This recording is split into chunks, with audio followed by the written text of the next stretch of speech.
The ship shook violently as the alien weapons hit it again and again, held onto the metal railing and watched the emergency lights flash red. Around him, his were shouting, trying to keep the vessel alive, but already knew they had lost.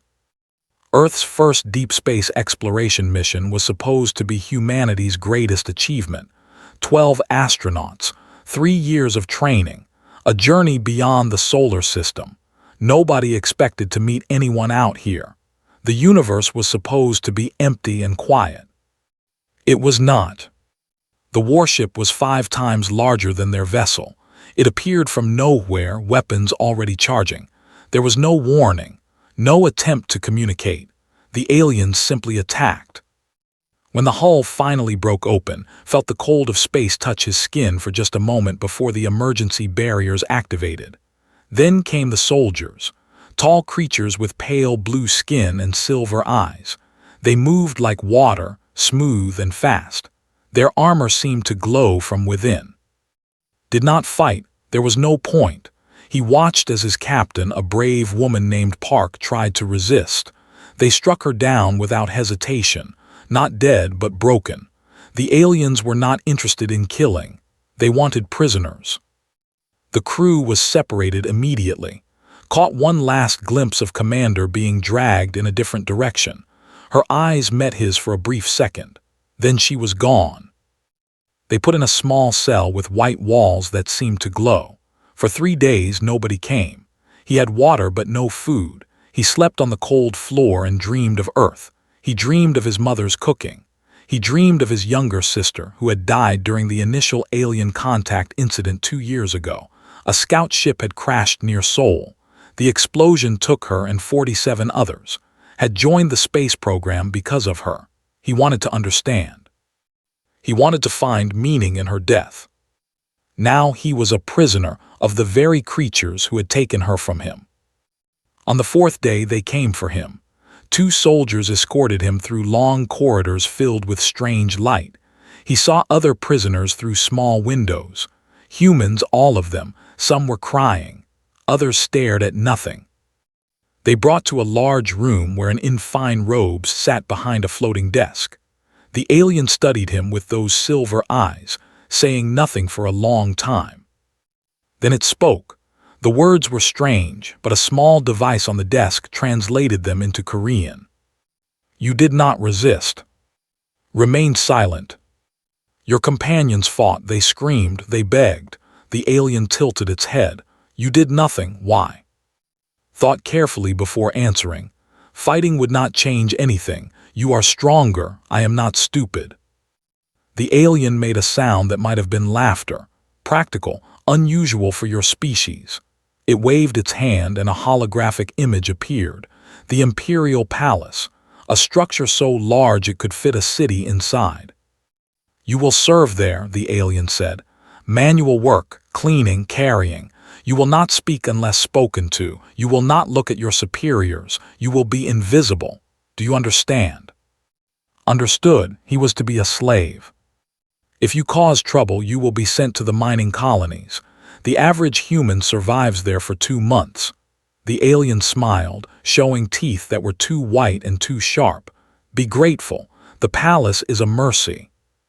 3 weeks later, arrived at the Imperial Palace. It was more beautiful than anything he had ever seen. Towers of crystal reached toward purple skis. Gardens floated in midair, filled with flowers that sang when the wind touched them. Rivers of light flowed through the halls instead of water. And everywhere moved like ghosts, nobles in shimmering robes, soldiers in glowing armor, servants who kept their eyes down and their mouths shut. Was given simple gray clothes and assigned to the Eastern Wing. His duties were exactly as promised. He cleaned floors that were already spotless. He carried boxes that machines could move faster. He was invisible. They did not see him as a person. To them he was furniture, a tool that happened to breathe.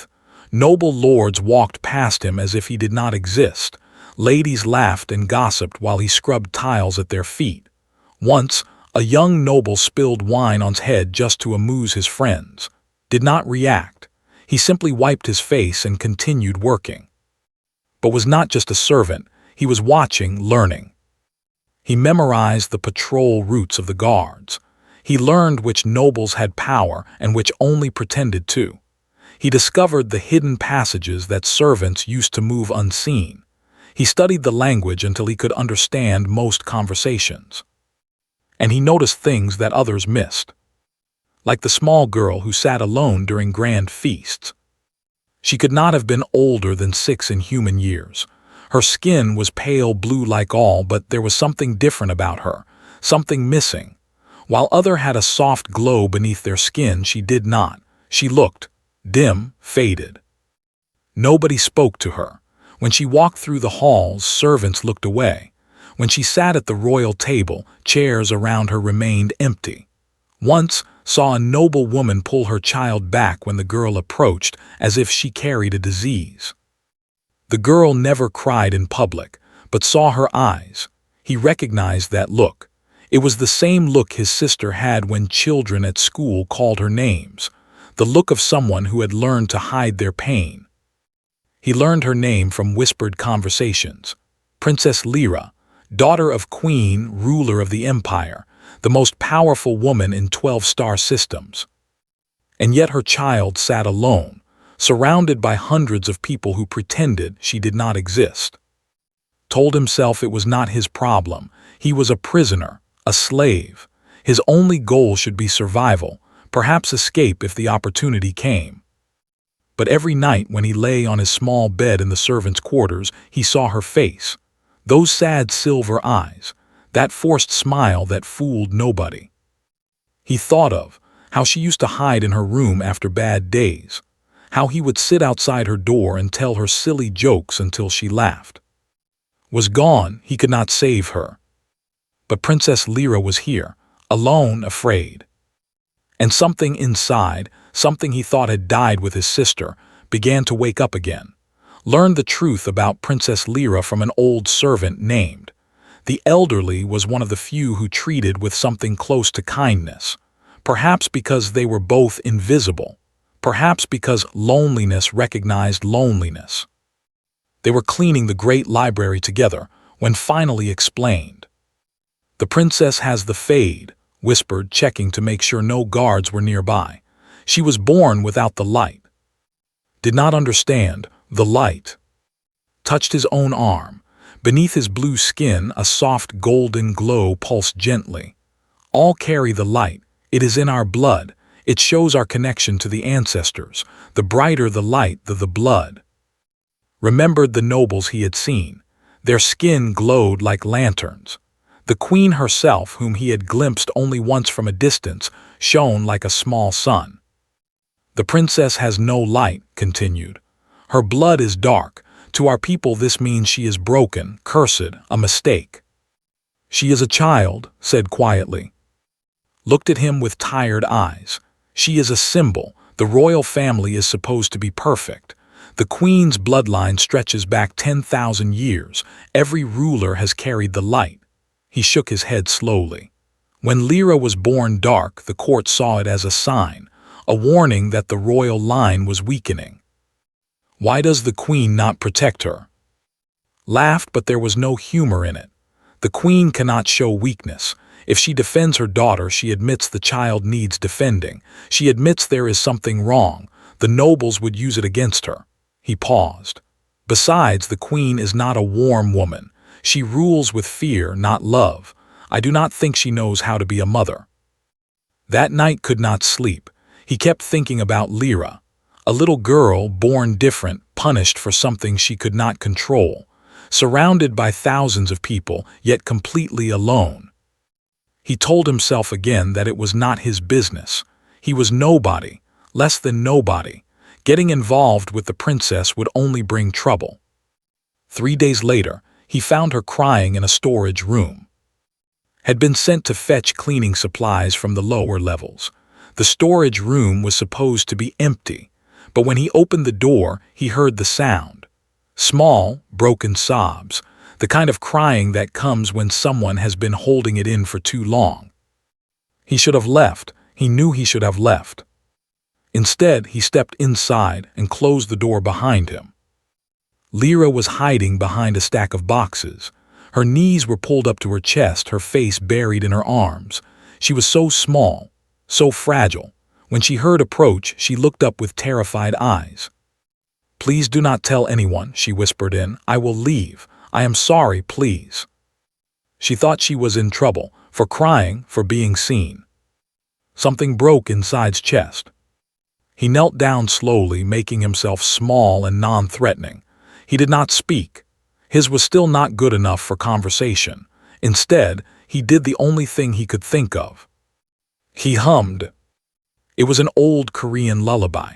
His mother used to sing it to him and when they were small. The melody was simple and soft. It spoke of mountains and moonlight, of a mother's love that never fades. Lyra stopped crying. She stared at him with wide silver eyes, confused and curious. She had probably never heard human music before. To her, it must have sounded strange, alien. But she did not run. Finished the song and smiled at her gently. He pointed to himself. He said. Lyra sniffled, "Ta-ho." He nodded. She wiped her eyes with the back of her hand. "I am Lyra." "Hello, Lyra."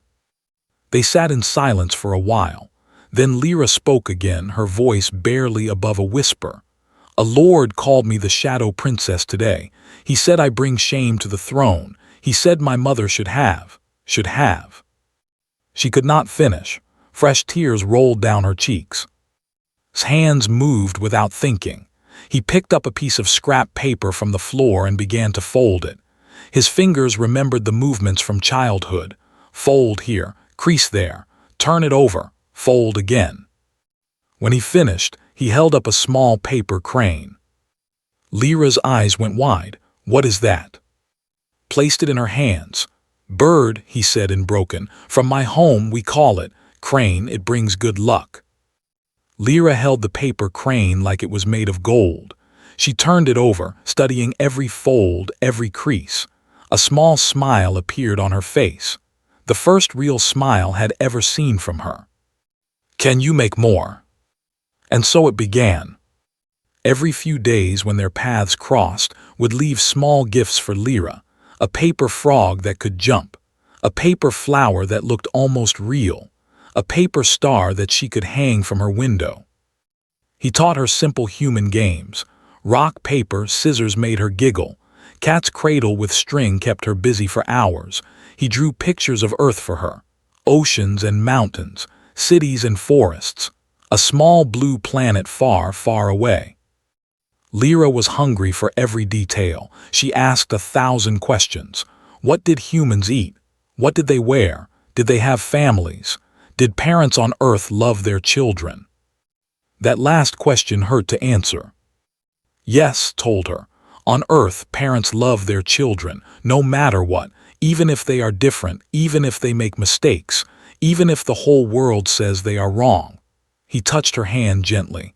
"You are not broken, Lyra. You are just different, and different is not bad." Lyra looked at him with those silver eyes, and for a moment saw hope flicker inside them. "Do you promise?" she asked. "I promise." Weeks passed. Their secret meetings continued. Lyra began to change. She smiled more. She ate her meals without being forced. The servants noticed that she no longer woke screaming from nightmares. And somewhere along the way, without realizing it, Lyra stopped calling him by his name. She started calling him instead.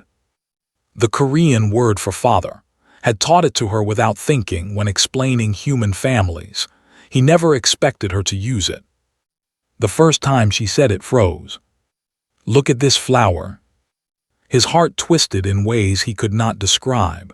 He thought of the family he would never have.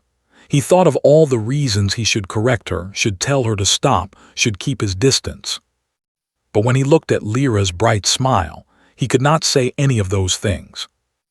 "It is beautiful," he said instead, "just like you." Lyra beamed.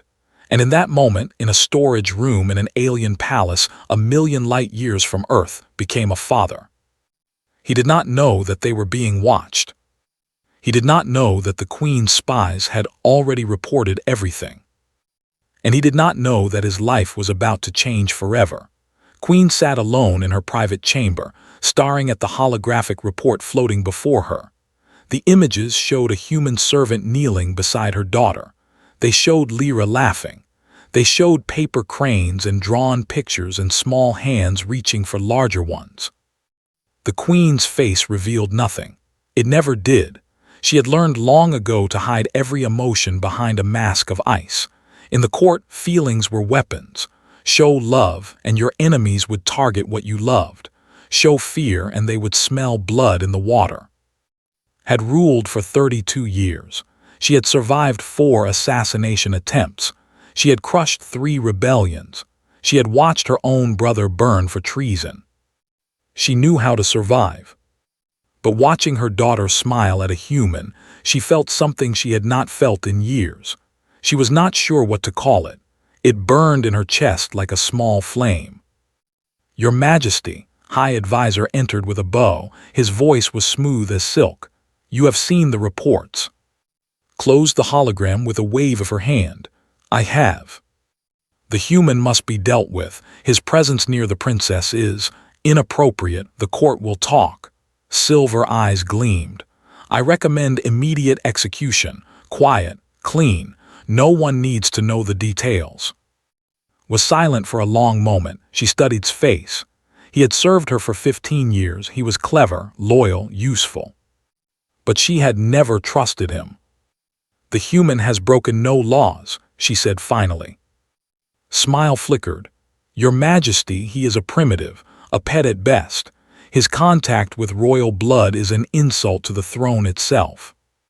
And yet my daughter is happier than she has been in years." Stood, her golden robes flowing like liquid light. "Tell me, when was the last time you saw Lyra smile?" Hesitated. "The princess is troubled. Everyone knows this. Her condition makes her emotional." "Her condition?" His voice grew cold. "You mean the fade, the curse, the shame of the royal bloodline?" She walked toward him slowly. "Tell me, do you think my daughter is cursed?" His mask slipped for just a moment. Fear flashed in his eyes. "I would never say such a thing, Your Majesty." "No, you would never say it, but you think it. The whole court thinks it." Stopped inches from his face. "You look at her and see a problem to be solved, a weakness to be hidden. You have never seen a child." She turned away. "Leave me." Bowed and retreated, but before he reached the door, spoke again.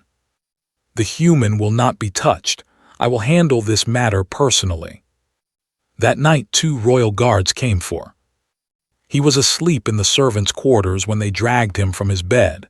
They said nothing as they marched him through dark corridors. His heart pounded. This was it. Someone had seen. Someone had reported. He would be executed and Lyra would be alone again. He thought of her face, her bright smile, the way she said with such innocent joy. At least she knew, even for a little while, that someone cared. The guards brought him to a chamber he had never seen before. The door was made of solid gold. Strange symbols glowed along its surface. This was not a prison cell. This was something else entirely. The door opened and was pushed inside. Queen stood by a window, looking out at the stars. She was tall and beautiful in a way that felt dangerous. Her skin glowed brighter than any had ever seen. Her silver eyes held the cold light of distant suns. She did not turn around. She said, "Human prisoner servant," a pause, "Father." His blood ran cold. "Do you know the punishment for unauthorized contact with royal blood?" "Death," answered. His voice was steady.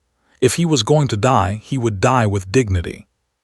"Death," nodded slowly. "A simple word for a simple end. One moment you exist, the next you do not.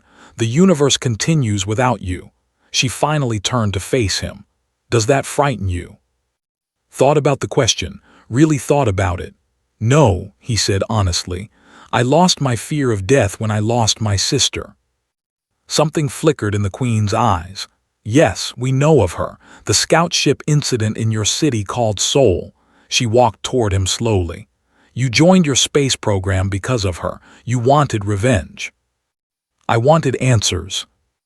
And now that you are here in the heart of the empire that killed her, do you have your answers?" Was silent for a moment.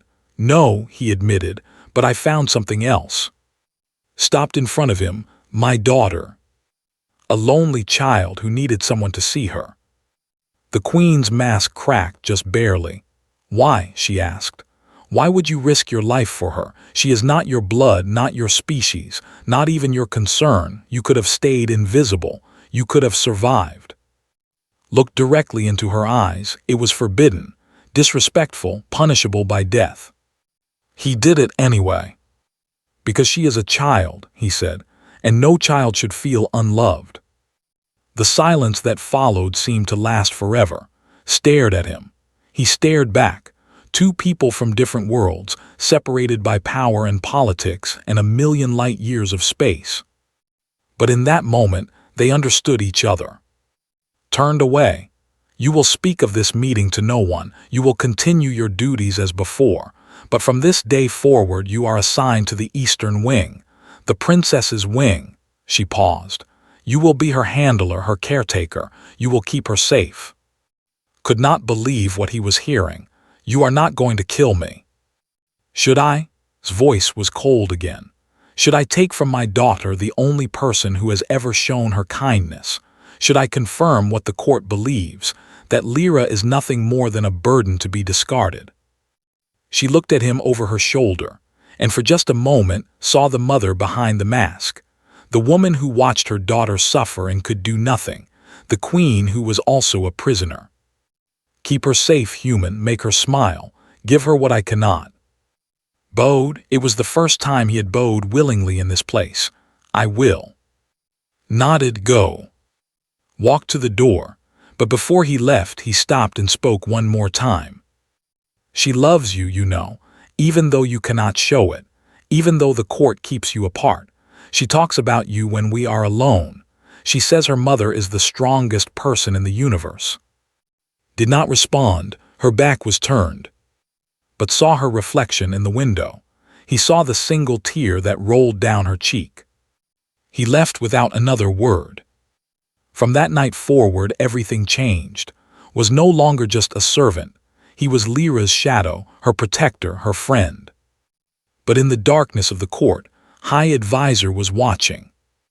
And he was beginning to plan. His life transformed completely. He was no longer invisible. He walked beside Princess Lyra through the palace halls, and though the nobles still refused to see him, they could not ignore his presence.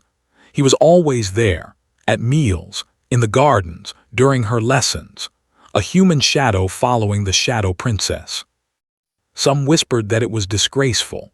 Others said the queen had lost her mind. A few, very few, thought it was strange that the princess now smiled so much. Lyra bloomed like a flower finding sunlight. In the mornings would teach her Korean. She loved the language. She said it sounded like music. Her favorite word was "I love you," though she did not fully understand what it meant. She just liked the way it felt in her mouth. In the afternoons, they explored the palace together, showed her secret passages that even the guards did not know. Lyra showed him the singing gardens, where alien flowers made melodies when the wind blew. They had races down the crystal corridors. They played hide and seek in the floating libraries. In the evenings, told her stories. He told her about Earth, about oceans so vast you could sail for weeks without seeing land, about mountains that touched the clouds, about cities filled with millions of people, all living and dreaming and loving under the same sky. He told her about his family, his mother who made the best kimchi in their neighborhood, his father who worked at a factory but always came home with candy in his pockets, his sister who wanted to be an astronaut just like him. "What happened to?" Lyra asked one night. They were sitting on the balcony of her room, watching 3 moons rise over the purple horizon. Was quiet for a long time. "She died," he said finally. "There was an accident. A ship from far away crashed near our city. She was in the wrong place." "Was it our ship?" Lyra's voice was very small. "Was it in ship?" Looked at her, she was trembling. Her silver eyes were filled with tears. It does not matter, he said gently. But it does. Lyra grabbed his hand. If my people killed your sister, how can you be kind to me? How can you not hate me? Pulled her close. She was so small in his arms, so fragile. He thought of all the anger he had carried for 2 years, all the hatred, all the pain. When I first came here, he said slowly, I was full of anger. I wanted someone to blame, someone to punish. But then I met you. He touched her cheek softly. And I realized something important. Hate is like poison. It hurts the person who holds it more than anyone else. He looked into her eyes. You did not kill my sister. You are just a child, an innocent child who deserves love just like she did. His voice cracked slightly. I cannot bring back, but I can make sure you never feel alone like she sometimes did. That is enough. That is more than enough. Lyra buried her face in his chest and cried. Not from sadness this time, from relief, from gratitude, from the overwhelming feeling of being truly loved. I love you, she whispered. I love you too, little star. But even in moments of peace, the universe has a way of reminding us that nothing lasts forever. One night received a message. He was walking through the lower corridors when a hand grabbed him and pulled him into a dark alcove. His heart stopped until he saw the face. Commander. She looked different, thinner, harder. Her eyes had the look of someone who had seen too much, but she was alive. Whispered, how? No time, his voice was urgent. I have been working in the Eastern facility, maintenance, invisible like you taught us. A thin smile crossed her face. I have been planning, learning, watching. She pulled out a small device. I found a way out. There is a supply shuttle that leaves in 3 days, minimal security. I have disabled the tracking systems. I have 3 seats. 2 of our crew survived. We are leaving. His mind raced. Escape, freedom, home. He had dreamed of this moment for so long. Come with us, said. This is our only chance. If we miss this window, we may never get another. Opened his mouth to say yes. Of course, yes. What else could he say? But then he thought of Lyra. He thought of her smile, her laugh, the way she held his hand when she was scared, the way she said, like it was the most precious word in any language. He thought of her sitting alone again, waiting for him, not understanding why he never came back, thinking that he had abandoned her like everyone else. I cannot, heard himself say. Stared at him, what? I cannot leave her. For a long moment said nothing. Then anger flashed across her face. Her, the alien child, are you insane? She is not your daughter, she is not even your species, she is one of them. She is a child, said quietly, a lonely child who calls me father, who trusts me, who needs me. And what about Earth? What about your duty? What about your real family? Flinched, my real family is dead, my sister, my parents, they died 2 months after I left, a sickness. I found out through intercepted communications. His voice was hollow. There is nothing waiting for me on Earth. His face softened slightly. She had not known, how could she? But there is something here, continued. There is a little girl who needs a father. I cannot save my sister. I cannot bring back my parents, but I can save her. I can be there for her. He looked at with determined eyes. Please understand. Was quiet for a long time. When she finally spoke, her voice was thick with emotion. You always were too soft, she shook her head slowly, too kind for this universe. She reached out and gripped his shoulder. I will tell Earth about you. I will tell them there is a man who stayed behind, a man who chose love over survival. Her voice cracked. I will make sure they remember your name. Pulled her into a hug. Thank you for everything. Do not thank me yet. She pulled back and looked at him seriously. Something is happening in the court. I have heard whispers. The High Advisor is moving against the Queen. There is going to be trouble. She pressed the communication device into his hand. Be careful, and if you ever need me, if you ever find a way to send a message, I will come, I promise. 3 days later, watched from a palace window as a small shuttle broke through the atmosphere and vanished into the stars. He did not know if made it. He might never know. But he hoped. He hoped she would see Earth again. He hoped she would breathe real air and feel real sunlight. He hoped she would live the life he had given up. Lyra's voice came from behind him. "What are you looking at?" Turned and smiled. "Just the stars, little one, just the stars." Lyra took his hand. "Tell me another story about Earth tonight." "Of course." He squeezed her hand gently. "Any story you want." They walked back to her room together, hand in hand. Father and daughter, human and... Neither of them knew that in 3 weeks everything would fall apart. High Advisor had been patient. He had watched and waited for 15 years, serving Queen while secretly hating everything she stood for. He came from an old family, older than the royal bloodline itself. In ancient times, his ancestors had ruled entire star systems. Then the dynasty rose to power, and his family was pushed into the shadows. Never forgot, and he never forgave. For years, he searched for a way to bring down the Queen. She was too strong, too clever, too beloved by the military. A direct attack would fail. A political challenge would be crushed. He needed something else, something that would turn the court against her. And then Princess Lyra was born without the light. Saw the opportunity immediately. The cursed princess, the faded bloodline, it was perfect. He spent years carefully whispering in the ears of nobles, planting seeds of doubt. The royal blood is weakening. The Queen's line is failing. Perhaps it is time for a change. But was smart. She kept Lyra hidden, kept her distant, never showed public affection. She gave the court nothing to use against her. Until the human came. Could not believe his luck when he saw the reports. The Queen's damaged daughter bonding with a primitive species. A human. A creature barely more evolved than an animal. It was the scandal he had been waiting for. But he had to be careful. Move too fast and would crush him. He needed to build his case. Gather allies. Create a situation where even the Queen could not escape. He began with the Noble Council. There were 12 great families in the empire, each one controlling vast resources and private armies. Visited them one by one, showing them recordings of Lyra and the human. He let them see the princess calling an alien creature father. He let them hear her learning a primitive language. "The royal blood is being contaminated," he whispered. "The Queen has allowed a human to corrupt her heir. What will be next? Will humans sit at our tables, share our beds, rule our worlds?" The nobles listened. They watched. They began to talk among themselves.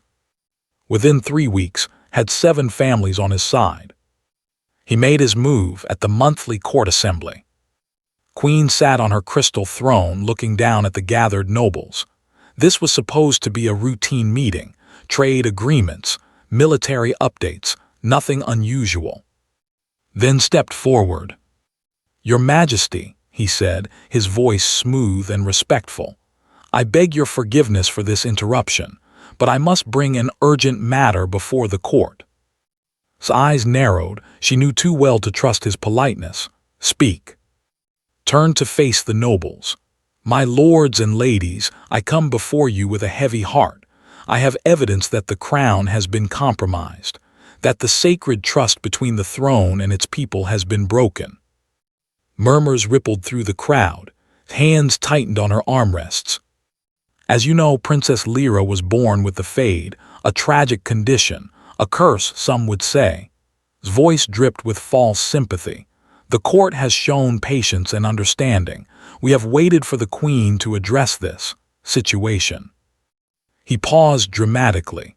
"But instead of seeking a cure, instead of protecting the royal bloodline, our Queen has allowed something far worse to happen." A holographic image appeared in the center of the hall. Lyra and in the garden, laughing, holding hands, the princess calling him. Gasps echoed through the chamber. "A human," said, his voice rising. "A primitive, a creature we captured as a specimen, and our Queen has made him the princess's caretaker, her guardian, her father." The crowd erupted. Nobles shouted accusations. Others demanded explanations. Sat motionless, her face a mask of ice. Raised his hands for silence. I do not blame our queen entirely. She is a mother. Perhaps her love for her daughter clouded her judgment, but this cannot stand. The royal bloodline must be protected. Our traditions must be preserved. He turned to face directly. I invoke the trial of purity. The hall went silent. Even the loudest nobles stopped breathing. The trial of purity was an ancient law, rarely used in modern times. It allowed the noble council to challenge actions of the crown that threatened traditions. If invoked, the queen would be forced to publicly denounce anyone who had corrupted the throne. If she refused, she would be deposed. Finally spoke, "You dare." "I follow the law, Your Majesty, nothing more," bowed deeply. "The trial will be held in 3 days. The accused will be the human called. The charge is corruption of royal blood." He smiled, showing those 2 white teeth. "The punishment, as tradition demands, is death." Rose from her throne. Her light blazed so bright that nobles shielded their eyes. "You think you can threaten me? You think these games will give you power? I think the court will do what is right." Did not flinch. "I think they will choose tradition over sentiment, purity over contamination." He looked around at the nobles. 7 great families support this trial. The law is clear. You cannot refuse, Your Majesty. The queen's light flickered, just for a moment, just enough for to see. She was trapped and she knew it. "The trial will be held," said, her voice cold as space. "But hear me, when this is over, one of us will fall. I pray to the ancestors you are ready for that." She swept from the chamber without another word. That night guards came for. He was reading to Lyra when they burst through the door. 6 soldiers in full armor. Their faces were hidden behind silver masks. The lead guard announced, "You are under arrest for corruption of royal blood. You will be held until the trial of purity." Lyra screamed, "No, you cannot take him. He did nothing wrong." Pulled her into a hug. "Lyra, listen to me. I need you to be brave, okay? I need you to be strong." "No, no, no, no." She clung to him desperately. "Please, please do not leave me." His heart shattered into a million pieces. He looked at the guards. He looked at the little girl in his arms. He thought of running, fighting, taking her and escaping into the night. But where would they go? How far would they get? "I will come back," he whispered into her hair. "I promise, I will always come back to you." The guards pulled him away. Lyra's screams echoed through the corridors as they dragged him to the dungeons. For 3 days sat alone in darkness. He did not eat, he barely slept. He thought only of Lyra. Was she okay? Was anyone taking care of her? Did she think he had abandoned her? On the morning of the trial, they came for him. They dragged him through endless halls, past hundreds of staring faces, into the great court chamber. The entire noble court had gathered, thousands of all watching, all waiting. And there on her throne sat Queen. Her face was stone. Her eyes revealed nothing. Was forced to his knees in the center of the chamber. His hands were bound. His clothes were torn. He looked like exactly what they wanted him to be, a broken prisoner. Stepped forward, smiling triumphantly. "The trial of purity begins," he announced. "The accused stands before us, a human creature who dared to touch royal blood, who dared to call himself father to a princess of the empire." He turned to, "Your Majesty, the law requires you to pass judgment. Will you denounce this creature and preserve the purity of your throne, or will you defy tradition and face the consequences?" Said nothing. Her eyes moved from two. Her hands gripped the armrests of her throne. Smiled wider. "The silence speaks volumes. Very well, let the execution proceed." The executioner stepped forward, blade raised. And then from across the chamber, a small voice screamed. "Stop!" The scream cut through the chamber like a blade of light. Every head turned. Every voice went silent. Even the executioner froze, his weapon hanging in the air. Princess Lyra stood at the entrance of the great hall. Her small body was trembling. Her silver eyes were red from crying. But her voice was fierce. "Stop!" she screamed again. She broke free from her attendants and ran. Her feet slapped against the crystal floor as she sprinted across the massive chamber. Nobles gasped. Guards reached for her but hesitated. Nobody knew what to do. This had never happened before. Lyra threw herself in front of. She spread her small arms wide, her body forming a fragile shield between him and the executioner. "You cannot hurt him." Smile vanished. "Remove the child," he ordered. Two guards stepped forward, reaching for Lyra. She did not move. She did not flinch. She stood her ground like a soldier. "Touch me and my mother will destroy you," she said. Her voice was shaking, but her words were clear. The guards hesitated. They looked at. The queen sat frozen on her throne, her face unreadable. His jaw tightened. "This is a trial of purity. The princess has no authority here. Remove her." One guard reached for Lyra's arm. She slapped his hand away. "I am a princess of the empire," she shouted. "I am daughter of queen. My blood is royal blood, no matter what you say about the light." The chamber fell completely silent. No one had ever heard Lyra speak like this. No one knew she could. She turned to face the nobles, all of them. Thousands of silver eyes staring down at her. These were the people who had ignored her for 6 years, who had whispered behind her back, who had treated her like a disease. Now they would listen. "You all hate me," Lyra said. Her voice cracked but did not break.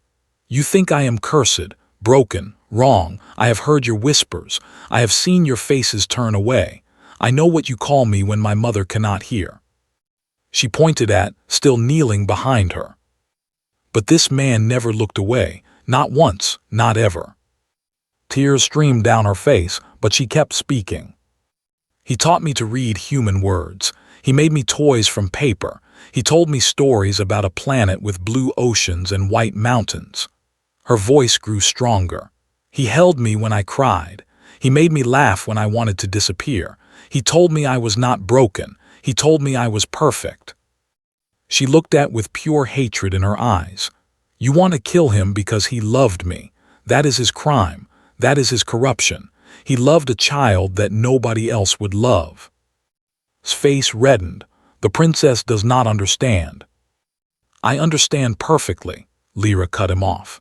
"I understand that you are afraid, all of you, afraid that if a human can love and if we can be family, then everything you believe is wrong, afraid that maybe we are not so different after all." She turned back to the nobles, her small hands curled into fists. "He is not the corruption," she said. "You are, all of you, with your pure blood and your shining light and your cold, empty hearts." She pointed at the crowd. "When was the last time any of you hugged your children? When was the last time you told them they were loved?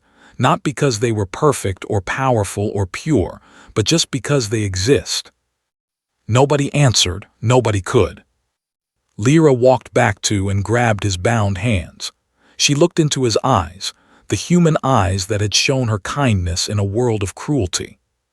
"This is she said loudly, clearly so everyone could hear. "My father, my family." She turned to face the court one final time. "And if you want to kill him, you will have to kill me first."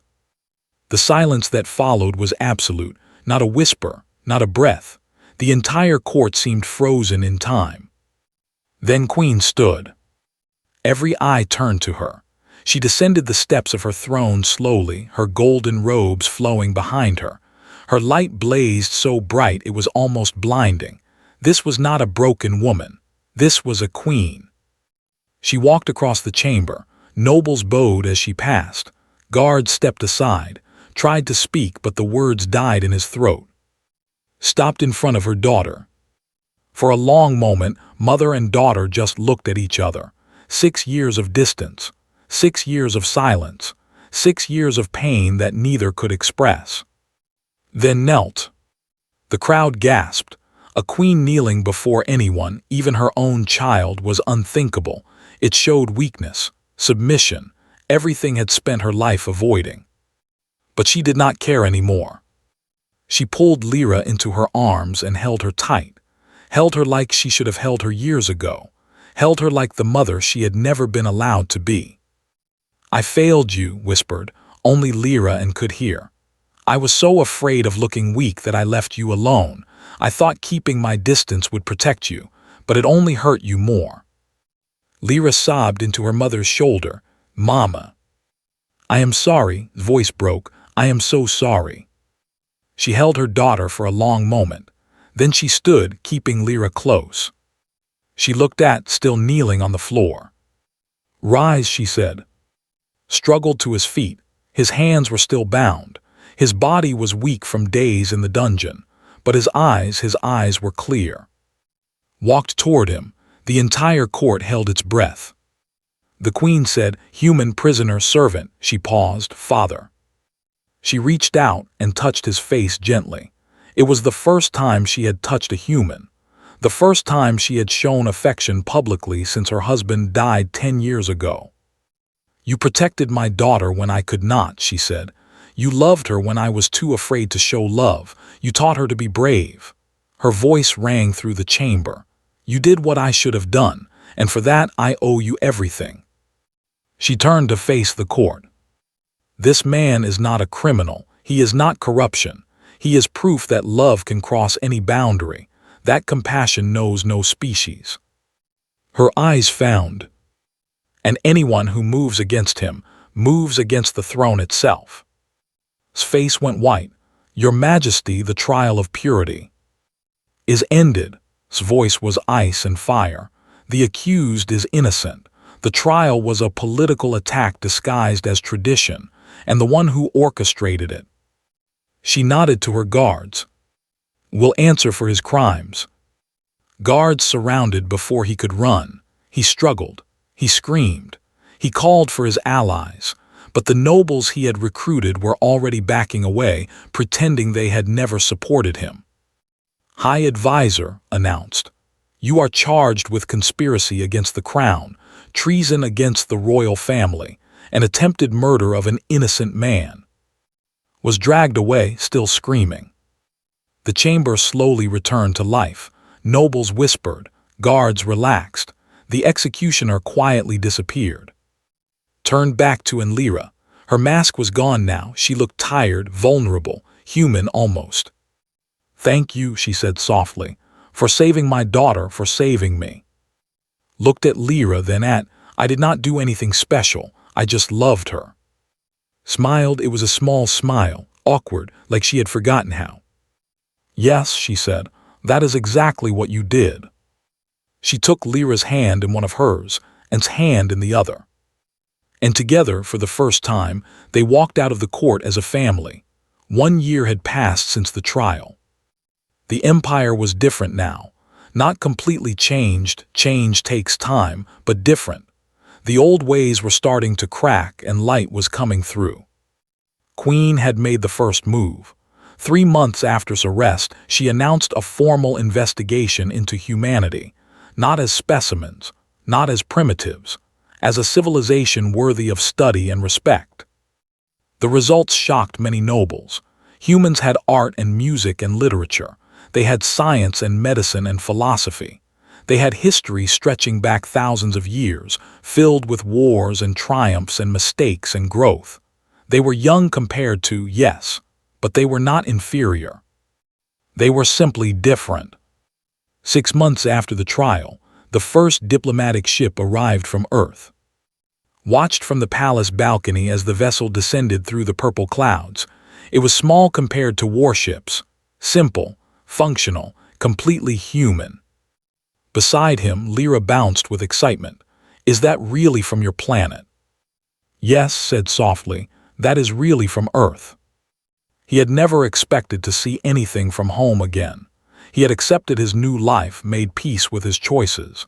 But seeing that ship, seeing the flag painted on its side, he felt something break open in his chest, something he had buried deep.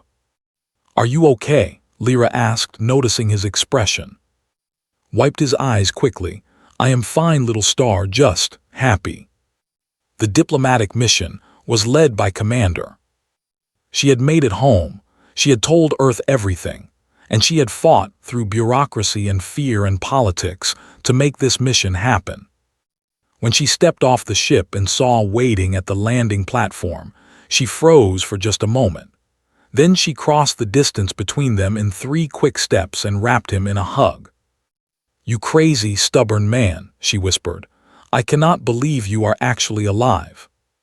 Laughed, I cannot believe you came back. Pulled away and looked at him seriously. I made a promise. I told Earth about you. I told them there was a man who stayed behind for love. She smiled, her eyes glistening. You are a hero back home. People know your name. I am not a hero, I just... Lyra appeared beside them, tugging at sleeve. Introduce me, introduce me. Looked down at the small girl with curious eyes. This was the child had given up everything for. This was the princess who had faced down an entire court. Lyra stuck out her hand the way it taught her. Hello, I am Princess Lyra. You must be Commander, told me all about you. Shook the small hand gently. He told me about you too. He said you were the bravest person he had ever met. Lyra's face turned slightly purple, the version of blushing. Says a lot of silly things. The negotiations took months, but they were successful. Queen herself led the delegation, surprising everyone who expected her to send representatives.